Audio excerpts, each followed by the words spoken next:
இதுதான் பிரண்டை. இது வந்து உருண்டை பிரண்டைன்னு சொல்லுவாங்க. இது ஏன்னா அந்த தண்டு வந்து உருண்டை உருண்டையாக இருக்குதா, அதனால் இது வந்து உருண்டை பிரண்டைம்பாங்க. இந்த பிரண்டையிலே வந்து நிறையா வகைகள் இருக்குது. சொல்லப்போனால் நிறையா வகை இருக்குது. அதில் ஒரு சில வகை தான் நம்ம பயன்படுத்துகிறது. இது முக்கியமாக இந்த உருண்டை பிரண்டை தான் நமக்கு வந்து நம்ம பயன்படுத்துகிறது. இது பெரும்பாலும் எங்கும் கிடைக்காது. நம்மளே தேடி கொண்டு வந்து வச்சு அதை பாதுகாத்து பயிர் பண்ணுனா நல்லா வளரும். சில இடங்களில் மட்டும்தான் கிடைக்கும். இதுதான் நமக்கு வந்து துவையலுக்கு, சும்மா குழம்பு மாதிரி வச்சு சாப்பிட்றதுக்கு எல்லாத்துக்கும் ரொம்ப நல்லது. இந்த பிரண்டையிலே பல வகை இருக்குன்னா, இப்போ நமக்கு தெரிஞ்ச வகையில் வந்து இன்னொன்று வந்து இதிலே 4 பட்டை வரும். இது இன்னும் கொஞ்சம் பெருசாக இருக்கும். 4 பட்டை வரும். அதுதான் வந்து அது ஒரு வகை. அதுதான் எங்கும் கிடைக்கக்கூடியது. இது எப்பாச்சும் தான் எங்காச்சும் தான் கிடைக்கும். வீடுகளில் மட்டும்தான் அதை வச்சு வளர்த்து கொண்டு வருவாங்க. அந்த பட்டையாக இருக்கிறது தான் அது எங்கும் கிடைக்கக்கூடியது.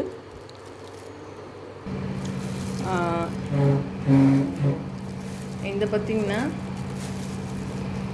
இந்த பார்த்திங்களா, இதுதான் அந்த சப்பட்டை பிரண்டைம்பாங்க. அதை இது உருண்டை பிரண்டை.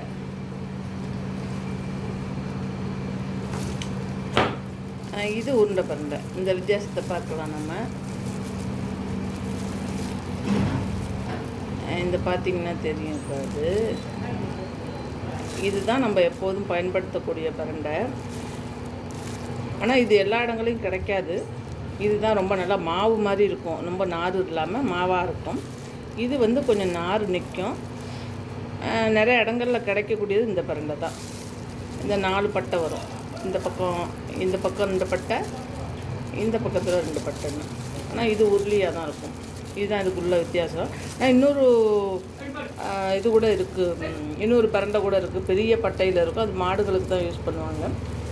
இந்த பிரண்டையோட மகத்துவம்னு பார்த்தா, முதல்ல வந்து பித்தத்தை களைஞ்சிரும்.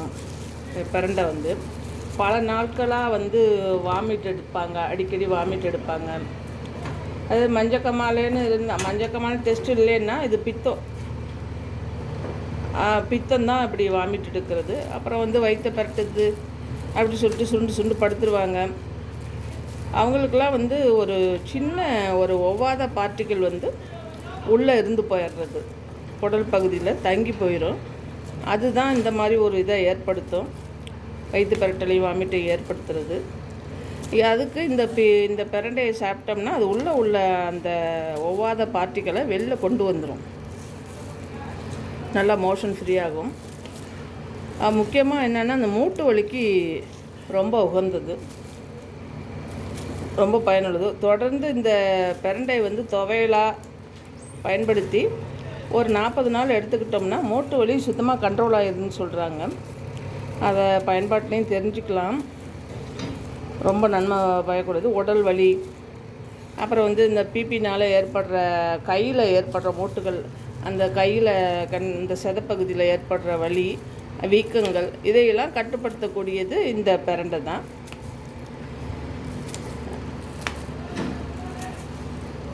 ரொம்ப ரொம்ப ரொம்ப ரொம்ப பயனளிக்கூடியது. அதை வந்து இப்படி கட் பண்ணிட்ட வேண்டியது தான். இப்படி கட் பண்ணிவிட்டு, இது இப்போ வந்து நான் துவையல் தான் பண்ணி காமிக்க போகிறேன்.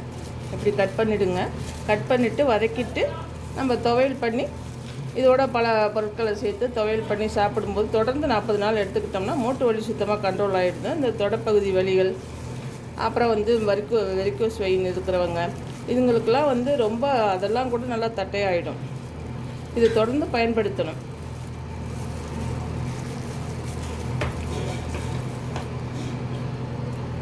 இதில் வந்து இந்த இலைகளை நீக்கிடுவாங்க. சில பேர் இலையோடவே பயன்படுத்துவாங்க. ஆனால் நாங்கள் வந்து இலையெல்லாம் எடுத்துகிட்டு தான் பயன்படுத்துறது. இதை இப்படி போட்டு ஒரு தொட்டிலையோ அல்லது வேலி ஓரங்கள்லேயோ போட்டு வச்சிட்டோம்னா நல்லாவே இதுன்னு வந்துடும். இதை பறிக்கும்போது வந்து கைகளில் வந்து அரிப்பு ஏற்படும். அதனால் இந்த மாதிரி க்ளவுஸ் எதுவும் போட்டுக்குங்க. வெறுமனே இந்த இது வந்து பட்டுதுன்னா கைகளில் அரிப்பு ஏற்படும். அதோட வந்து மேலே எங்கே தொட்டாலும் அரிப்பிடும்.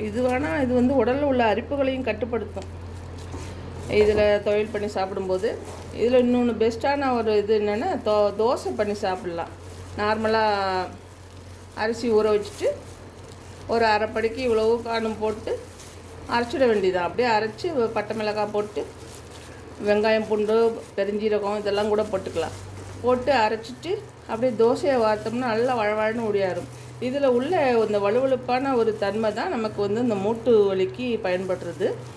மூட்டுகளில் வந்து லூப்ரிகண்ட் ஏற்படுத்தி நல்ல மூமெண்ட்டை கொடுக்கறதுக்கு இது ரொம்ப உதவி புரியும். இதில் உள்ள அந்த வலுவழுப்பான ஒரு இந்த பொருள் தான் அதையெல்லாம் கட்டுப்படுத்தி உடல் வலிகளையும் கட்டுப்படுத்துது. இப்போ நான் என்ன பண்ண போகிறேன்னா இதில் வந்து துவையல் தான் பண்ண போகிறேன். வாங்க அது எப்படி பண்ணலான்னு காமிச்சிடுறேன், பார்க்கலாம். இது கொஞ்சம் நல்லா வாஷ் பண்ணிடணும். இதை கட் பண்ணிவிட்டு இதை நல்லா வாஷ் பண்ணி அள்ளி வச்சுக்கலாம்.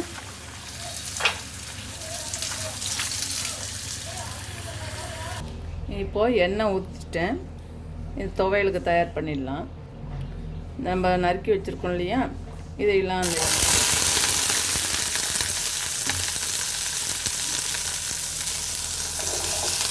இதை நல்லா வதக்கிக்கணும்.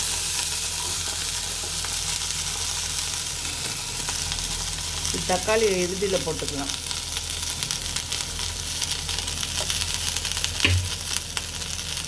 அதோடு சேர்த்து புளி இதை போட்டுடலாம்.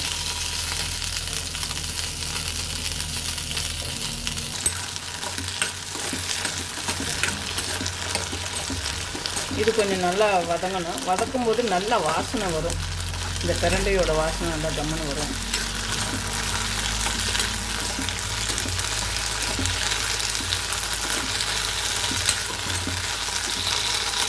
இப்போ உப்பு சேர்த்துட்டேன். உப்பு புளி இந்த பிரண்டை மூணையுமே வச்சு கூட நம்ம வந்து துவையலாக அடித்து அதை சாதத்தில் போட்டு பணிஞ்சு சாப்பிட்லாம். இதெல்லாம் வந்து கூடுதல் டேஸ்ட்டுக்கு தான்.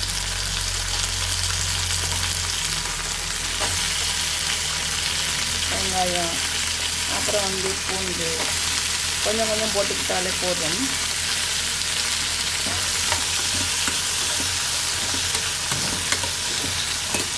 அதோடு வந்து மிளகாய், பட்டை மிளகாய்,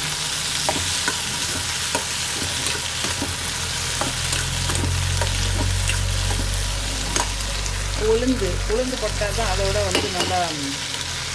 இது உளுந்துமே வந்து நமக்கு வந்து மூட்டு வலிக்கு உகந்தது தானே, வலிக்கு நிவாரணி தான். உளுந்து கஞ்சி காய்ச்சி குடித்தாலே நமக்கு வந்து வலிகள் குறையும். இதையெல்லாம் பயன்படுத்திக்கலாம். நாம் வந்து எப்போதுமே இந்த மாத்திரைகளை எடுக்காமல், வலி நிவாரண மாத்திரைகள்லாம் எடுக்காமல் இந்த மாதிரிலாம் பயன்படுத்தும் போது நமக்கு வந்து உடல் ஆரோக்கியமாக இருக்கும். நம்ம கிட்னியும் பாதுகாக்கப்படும். கல்லீரலுக்கும் எந்த சேதமும் இல்லாமல் இருக்கும். இதோட கொஞ்சம் தேங்காய் போட்டுக்கலாம்.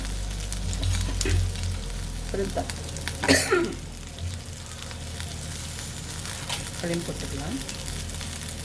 கொஞ்சம் பார்த்திங்கன்னா மஞ்சள் தூள், இது வந்து மஞ்சள் தூள், இதையும் போட்டுக்கலாம். நமக்கு வந்து இது வந்து வீட்டிலே அரைச்சி 1 கிலோ மஞ்சளை வாங்கி அரைச்சிடுறது. இதுக்கும் நம்ம கடையில் வாங்குகிற மஞ்சள் தூளுக்கும் ரொம்பவே வித்தியாசம் இருக்கும்.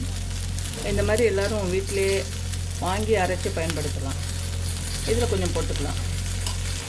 ஏன்னா இந்த தேங்காய் இதெல்லாம் எதுக்கு போடுறோம்னா எக்ஸ்ட்ரா டேஸ்ட்டுக்கு தான், சுவை கூடுதலுக்கு தான். இது வந்து கொஞ்சம் கரகரப்பாக இருக்கும். அதனால் இதையெல்லாம் போட்டு இருக்கும்போது நமக்கு கொஞ்சம் டேஸ்ட்டு நல்லாயிருக்கும். இந்த இதெல்லாம் நல்லா வதங்கி வந்துட்டு பாருங்கள். இந்த பச்சையும் போக இப்படி வதக்கிடணும். இந்த தண்டுகள் எல்லாம்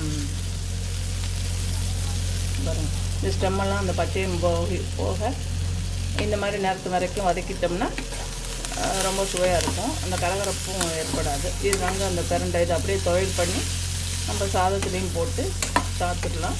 பெரும்பாலும் இட்லி தோசைக்கு பயன்படுத்திகிட்டே வந்தீங்கன்னா மூட்டு வலி கம்ப்ளீட்டாக குறைஞ்சிடும். இந்த உடல் வலிக்காக பல பேர் பயங்கரமாக போராடிக்கிட்டு இருப்பாங்க. அதெல்லாம் நல்லா தீர்ந்துடும். அவ்வளோதாங்க. இதை அப்படியே துவையல் பண்ணிக்குவோம். இப்போது துவையல் அடித்து எடுத்தாச்சுங்க. இந்த பார்த்திங்களா, சூப்பராக இருக்கும். இதில் கொஞ்சம் நல்லெண்ணெய் விட்டுக்கிட்டு அப்படியே பரிமாறிக்கலாம். இது அப்படியே சாதத்துலேயும் போட்டு பிணைஞ்சு சாப்பிட்டுக்கலாம். இது வந்து இந்த மாப்பிள்ளை சம்பாவில் தயார் பண்ண தோசை தான். தோசை இட்லிக்கெல்லாம் ரொம்ப அருமையாக இருக்கும். அப்படியே சாப்பிட்டுக்க வேண்டியதான்.